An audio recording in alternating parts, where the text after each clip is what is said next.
Airport ఎవరి కోసం అని చెప్పేసి చర్చ పెట్టారు. ప్రొఫెసర్ సుబ్రహ్మణ్యం గారు చెప్పారు ఇది ప్రజల కోసం మాత్రం కాదని చెప్పేసి. అది స్పష్టంగా చెప్పొచ్చు అనమాట, ఇది ప్రజల కోసం మాత్రం కాదు. ఈ రోజున కేవలం ఒక 40 కిలోమీటర్ల దూరంలో ఉన్నటువంటి ఒక గన్నవరం ఎయిర్పోర్ట్ ఉంటే మరొక ఎయిర్పోర్టు నిర్మించాల్సినటువంటి అవసరం ఏముంది? కాబట్టి ప్రజల కోసం కాదు ఇది. ఈ మధ్య చంద్రబాబు నాయుడు గారు అధికారంలోకి వచ్చాక దుబాయ్ ఎయిర్వేస్ సంబంధించినటువంటి ఎమిరేట్స్ వారిని ఒకసారి తీసుకొచ్చి గన్నవరం ఎయిర్పోర్ట్కి తీసుకొచ్చి చూపించారనమాట. అంటే దుబాయ్కి ఫ్లైట్ వేయాలని చెప్పేసి చూపించారు. వాళ్ళంతా తిరిగి చూసి ఒకటి అన్నారనమాట, ఇక్కడ ఏరో బ్రిడ్జెస్ లేవు ఎయిర్పోర్ట్లో, మా ఎయిర్వేస్ ఎప్పుడు కూడా ఏరో బ్రిడ్జ్ లేనటువంటి ఎయిర్పోర్ట్కి మేము ఎప్పుడు వెళ్ళలేదు, ఇదే ఫస్ట్ టైం రావటం, మేము మాత్రం ఇక్కడికి ఫ్లైట్ పంపించమని చెప్పేసి వాళ్ళు అన్నారు. అంటే ఇన్ని సంవత్సరాల నుంచి గన్నవరం ఎయిర్పోర్ట్ రన్నింగ్లో ఉన్నా కూడా ఇప్పటికీ ఏరో బ్రిడ్జెస్ అక్కడ లేవు. ఇప్పుడు నిర్మాణంలో ఉన్నది, 5-6 ఏళ్ళు అయింది అది మొదలుపెట్టి నిర్మాణం, ఇప్పటికీ పూర్తి కాలేదు ఇంకా. అంటే ఒకటి ఉన్నదాన్ని అభివృద్ధి చేయటం చేతకానప్పుడు ఇంకా లేని కొత్త నేను తీసుకొస్తాను ఉన్నదాన్ని అసలు మరి ఏం చేద్దాం? ఇప్పుడు అన్ని వేల కోట్లు పెడుతున్నారు ఏరో బ్రిడ్జ్ కట్టడానికి, ఇప్పుడు కొత్త టెర్మినల్ కట్టిస్తున్నారు, అక్కడ వేల కోట్లు ఖర్చు పెడుతున్నారు. అది రేపేమీ కావాలి? అన్నీ ఉన్న ధనాన్ని వనరులన్నీ కూడా వృధా చేయటమే. ఇక్కడ తాత్కాలికమైనటువంటి అసెంబ్లీ భవనాలు అన్నారు, ఇప్పుడు మళ్ళీ కొత్తగా పెట్టబడుతున్నారు. అదేదో కట్టేదేదో ఆ రోజు పర్మనెంట్ కడితే కొన్ని 100 కోట్లు 1000 కోట్లు సేవ్ చేసినట్టు అవుతుంది కదా. అట్లా రకరకాల భ్రమలు కల్పిస్తూ ఉంటున్నాం అనమాట. ఇంక ఎన్ని చెప్పారు మనకి గతంలోని, ఇప్పుడు కాకుండా ఇంతకుముందు అధికారంలో వచ్చినప్పుడు చెప్పారు హైపర్ లూప్ రవాణా వ్యవస్థ అని చెప్పేసి. ఇక్కడ నుంచి ఇందాక మా సార్ చెప్పారు అమరావతి నుంచి హైదరాబాద్కి 15 నిమిషాలు వెళ్ళొచ్చని చెప్పేసి హైపర్ లూప్ వ్యవస్థ అని చెప్పారు. అసలు మనకు కావాల్సినవి ఏంటి? రోడ్లు. తాడికొండ నుంచి ఇవాళ తుళ్ళూరు వెళ్ళటానికి కేవలం 12 కిలోమీటర్లు అంటే 28 నిమిషాలు పడుతుంది. మీరు గూగుల్లో చూడండి. తాడికొండ నుంచి కేవలం 12 కిలోమీటర్ల దూరంలో ఉన్నటువంటి కారులో వెళ్ళటానికి 28 నిమిషాలు పడుతుంది. అంత దారుణమైనటువంటి పరిస్థితుల్లో రోడ్లు ఉంటే ప్రజలకు కావాల్సింది రోడ్లు కావాలా, ఎయిర్పోర్ట్లు కావాలా?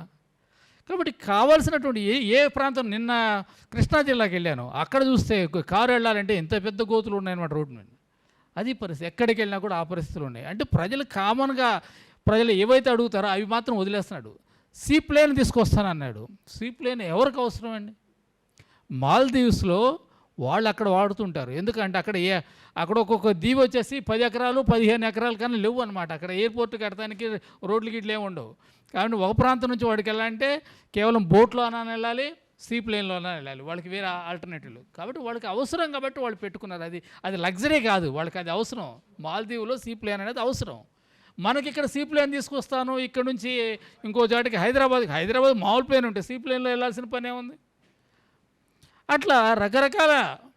ఇప్పుడు విజయవాడ విస్తీర్ణం ఎటు చూసినా కూడా మనం ఎటు వెళ్ళినా కూడా 6-7 కిలోమీటర్లు ఎటు ఉండదు. దానికి మెట్రో అంటున్నారు. మరి సరే తీసుకొచ్చా మెట్రో మ్యాన్ అని మురళీధరాన్ని తీసుకొచ్చేసి ఆయన గౌరవ వేతనాలు కూడా కొంతకాలం ఇచ్చి ఆయన పోషించారు. ఏముంది ఇప్పటికి? ఈరోజు ఎక్కడైనా ఉంది అది? కాబట్టి అన్నీ ప్రజలు రకరకాలైనటువంటి భ్రమలు కల్పించి అది చేస్తాను ఇది చేస్తానని చెప్పేసి అంటూ ఉన్నారు. ఇవాళ ప్రతిరోజు పేపర్లో చూస్తే దారుణమైనటువంటి వార్తలు వస్తున్నాయి. ఒక బాలింతకి గర్భిణీ స్త్రీ హాస్పిటల్కి వెళ్ళటానికి అంబులెన్స్ లేక కొన్ని గంటల పాటు రోడ్ల మీద ఉండిపోయి అక్కడ ప్రసవమైనటువంటి పరిస్థితులు చూసాం. గిరిజన ప్రాంతాల్లో వాళ్ళ హాస్టల్ విద్యార్థులకు వైద్య సదుపాయం ఉంది, అనేక మంది చనిపోతున్నారు. ఇవాళ తల్లి బిడ్డకి వైద్యం అందక రోడ్డు మీద ఇదైపోయారు. అట్లాంటి పరిస్థితులు ప్రతిరోజు మనం నిత్యం అవి చూస్తుంటే వాటిని గురించి అసలు మాట్లాడకుండా నేను అది చేస్తాను చుక్కలు చూపిస్తానంటే ఎట్లా కుదురుతుంది? ఇంకోటి ఏంటంటే ఒకవేళ అవసరం అనుకోండి, అవసరమైతే ఎంత మేరకు కట్టాలి? ఎన్ని ఎకరాలు అవసరం అవుతుంది? 5,000 ఎకరాలు ఎందుకు? ఇవాళ అదే ఇందాక అందరూ చెప్పారు పెద్దలందరూ కూడా, బాంబే ఎయిర్పోర్ట్లో రోజుకి 1000 ఫ్లైట్స్ వస్తాయి. 1000 ఫ్లైట్స్ హయ్యెస్ట్. అంత అది కూడా జస్ట్ 1800 ఎకరాల్లోనే ఉంది. మనకంత ఉందా ఇక్కడ? ఇంకోటి అంటే వీళ్ళు ఇచ్చినటువంటి మొన్న ఇచ్చినటువంటి ఎస్టిమేషన్ చూస్తే కళ్ళు తిరిగిపోయేటువంటి ఎస్టిమేషన్ ఇచ్చారు. 60 సంవత్సరాల నాటికి 10 కోట్ల మంది సంవత్సరానికి అక్కడి నుంచి వెళ్తారని చెప్పేసి ఫ్లైట్స్లో. ఇవాళ ప్రపంచంలో 10 కోట్లు దాటింది. ప్రపంచంలో ఉన్నది ఒకే ఒక ఎయిర్పోర్ట్ అండి, అమెరికాలో ఉంది ఒకే ఒక ఎయిర్పోర్ట్ ఇప్పటికీ ప్రపంచంలో ఉంది. అట్లాంటిది ఎప్పుడు అవుతుంది? ఇదంతా జరిగే పనేనా? ఇట్లా భ్రమలు కల్పించడం దేనికి అని చెప్పేసి అడుగుతున్నా. ఇంకోటి ఏంటంటే, ఇవాళ ఈ 5,000 ఎకరాలు తీసుకున్నప్పుడు ఎంతమంది, ఎన్ని వేల మంది ఉపాధి కోల్పోతున్నారు? వాళ్ళ గురించి ఆలోచించాల్సిన అవసరం లేదా? ఇప్పుడు గతంలో ఈ రాజధాని కోసం తీసుకున్నారు కొన్ని వేల ఎకరాలు. అక్కడ ఎన్ని వేల మంది ఉపాధి కోల్పోయారు? అనేక మంది వ్యవసాయ కార్మికులంతా ఉపాధి కోల్పోయి అనేక ప్రాంతాలకి వలసపోయారు. ఇంకా కొంతమంది రైతులు అక్కడ ఉన్నటువంటి పొలాలు అమ్ముకొని గుంటూరు, విజయవాడ వచ్చేసి ఇక్కడ ఉంటున్నారు. ఇవాళ ఓవరాల్గా చూస్తే ఆ జనాభా చూస్తే రాజధాని ప్రాంతంలో గతంలో కానీ ఇప్పుడు తగ్గిపోయిందండి. అక్కడ జనాభా లేరు.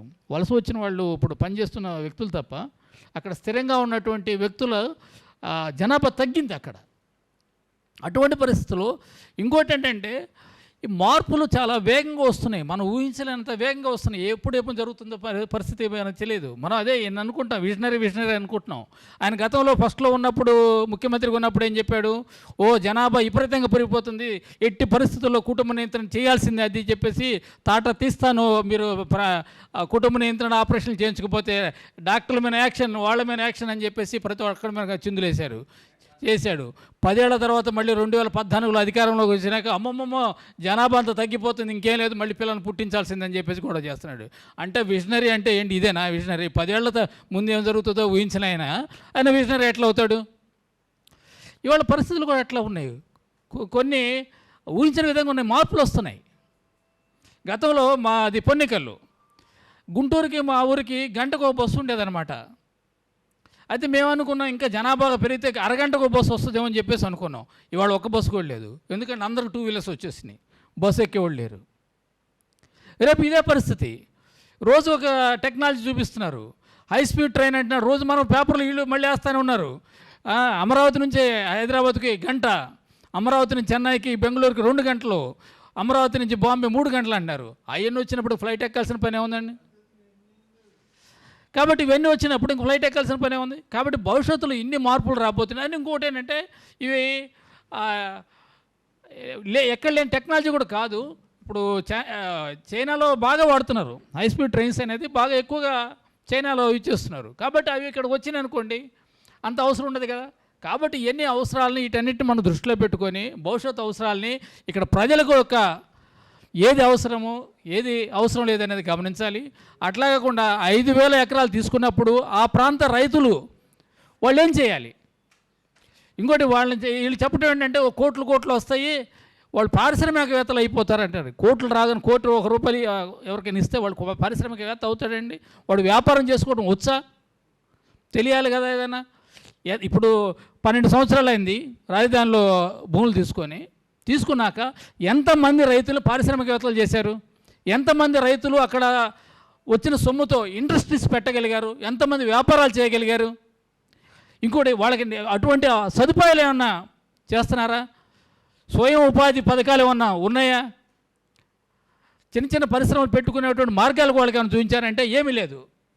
అమ్ముకోండి, ఎవడన్నా మా రేటు వస్తే అమ్ముకోండి అని చెప్పేసి వెళ్ళిపోయారు. ఇవాళ అది కాకుండా చాలామంది గతంలో జగన్ గారి ప్రభుత్వం ఉన్నప్పుడు ఆయన రేట్లంతా ఇక్కడ దారుణంగా పడిపోతే ఈయన రాగానే బాగా పెరుగుతాయని చాలా ఆశతోటి ఉన్నారు.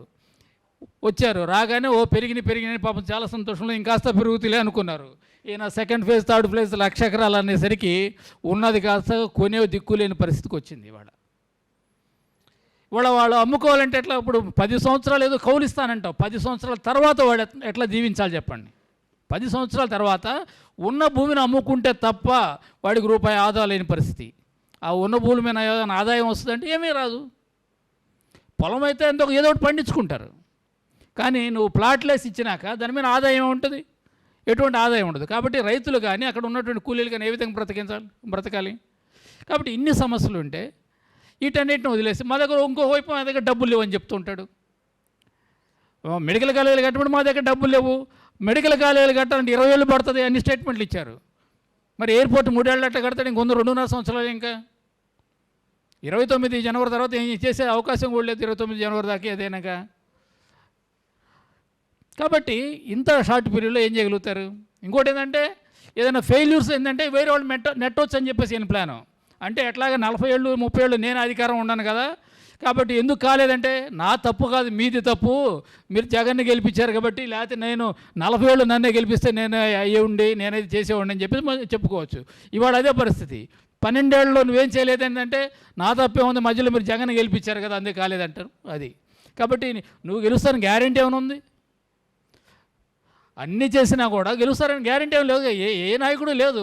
ఇప్పుడు తమిళనాడులో చూసాము, ఆయన కొత్తగా వచ్చిన గవర్నర్ వచ్చేసాడు, ఆయన వస్తారని కూడా ఎవరు ఊహించలేదు. రేపు ప్రజలు ఎట్లా ఆలోచిస్తారో ఎవరో తెలియదు కదా.